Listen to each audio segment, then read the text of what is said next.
श्री वल्लभाधीश की जय। श्री गुसाई जी परम दयाल की जय। परमानंद दासजी अष्ट सखामाना નિત્ય લીલાના તોક સખા અને ચંદ્રભાગા સખીનું સ્વરૂપ છે. અને તેમના વાર્તા પ્રસંગ 5માં પરમાનંદ દાસજી એકવાર શ્રી ગુસાઈજી અને શ્રી નવનત પ્રિયજીના દર્શને શ્રી ગોકુળ આવ્યા. પ્રાતઃકાળ શ્રી ગુસાઈજીએ પરમાનંદ દાસજીને બોલાવ્યા. કહ્યું, શ્રી ઠાકોરજીને સગરી લીલા બ્રજની બહુ જ પ્રિય છે. નિત્ય લીલા બ્રજની શ્રી ઠાકોરજીને સંભળાવે તો કોઈ કાળે પાર ન આવે, કારણ કે એક લીલાનો પાર પામી શકાય તેમ નથી, તો સગરી લીલા કોણ ગાઈ શકે? પરંતુ હું એક કીર્તન કરી દઉં છું, જેમાં સગરી વ્રજ લીલાનો અનુભવ છે. કૃષ્ણ લીલા રસાવિષ્ટ આપનું સ્વરૂપ છે. વાગ્મી આપ છે, વાક સુધા આકૃષ્ટ ભક્તાંત કરણ આપ છે. માટે સેવકો પર સામેથી કૃપા વિચારી રહ્યા છે. આ પદ તમે નિત્ય ગાજો. પરમાનંદાસજીએ કહ્યું, મહારાજ કૃપા કરી તે પદ બતાવો. આપ તો માર્ગના ચલાવવાવાળા છે, તેથી સંસ્કૃતમાં કીર્તન ગાન કર્યું, અને તે છે મંગલ ચતુષ્ટપદી. મંગલ મંગલમ બ્રજભૂમિ મંગલમ. આ પદ શ્રી ગુસાઈજીએ ગાઈને પરમાનંદ દાસજીને ગવડાવ્યું. આ પદમાં સગરી બ્રજ લીલા છે.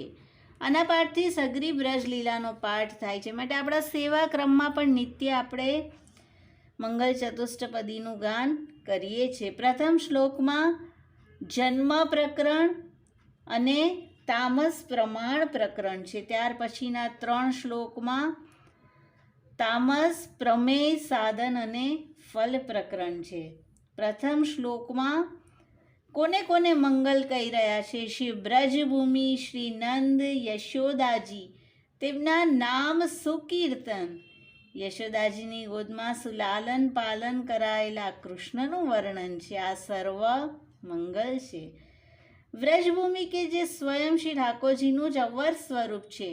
ब्रज वृंदावन गिरी नदी पशु पंछी सब संग इनसो कहा दुराइए प्यारी राधा ये सब मेरो अंग. શ્રી ઠાકોરજીના શ્રીમુખથી કહ્યું છે કે આ તો સૌ મારું સ્વરૂપ છે. લલિત લીલા કાજે પ્રભુ સ્વયં જ વ્રજભૂમિની રજે રજમાં વ્યાપ્ત થઈ ગયા છે. તે બ્રજભૂમિ મંગલ છે. નંદ બાવા યશોદાજીના નામ સુકીર્તન અને તેમની ગોદમાં સુલાલિત પાલિત કરાયેલા કૃષ્ણ પણ મંગલ છે. અનેક અનેક કીર્તનોમાં આપણે નંદ બાવા યશોદાજી સાથે ઠાકોરજીનું લીલા જોઈ છે. બીજા શ્લોકમાં શ્રુતિના સાર શ્રી કૃષ્ણ એકમાંથી 2 અનેક થયા તે મંગલ છે. કૃષ્ણનું નામ નિજજનોની આરતીને હરનારું મંગલ છે. વ્રજ સુંદરી સખા ગાયોના વૃંદ હરિણીના સમૂહ અને તેમના નિરૂપમ ભાવો અથાહ સમુદ્ર છે. અનેક અનેક ગોપીજનો સાથેની પણ લીલા. ગોપીના ઘરે ઠાકોરજી જાય અને ગોપી કહે કે હું જે કહીશ તે તું કરીશ તો હું તને આજે 2 લાડુ આપીશ. અને ઠાકોરજી તે વસ્તુને ખસાડવા જાય, ખસી ન શકે, નેત્રમાં અશ્રુ આવી જાય, પણ તો પણ ઠાકોરજી એટલા બધા વશ છે ગોપીજનોને કે જે કાર્ય કરે કહે તે તેઓ કરે છે. સખાઓ સાથે પણ ન્યારી ન્યારી લીલા છે. શ્રીદામા, સુબલ, બલરામ સૌ તાળી મારીને ભાગી જવાની રમત રમી રહ્યા છે. બલરામે પ્રભુને કહ્યું, તું નાનો છે, નહીં રમ. પ્રભુ કહે, મારામાં તો બહુ બલ છે, હું જીતીને બતાડીશ. અને પ્રભુ શ્રીદામાને તાળી મારીને ભાગ્યા. શ્રીદામાએ પકડી લીધા. પ્રભુ કહે, મને શું પકડે છે, હું તો જાણી બૂજીને ઊભો રહી ગયો. શ્રીદામા ન માન્યા. પ્રભુ રિસાઈને બેસી ગયા. શ્રીદામા કહે છે કે ખેલમાં વળી કોણ નાનું મોટું? તું ખોટી જ રીસ કરે છે. તારી નાતજાત કંઈ અમારાથી મોટી નથી. અમે કાંઈ તારી પ્રજા નથી.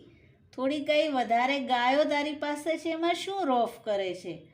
અને શ્રીદામા આવું કહે છે, પણ સૂરદાસ પ્રભુ ખેલ્યો હી ચાહત, દાવ દિયો કરી નંદ દુહૈયા. ખેલવા ચાહતા હતા માટે દાવ આપીને પણ પ્રભુ વશ થઈ ગયા.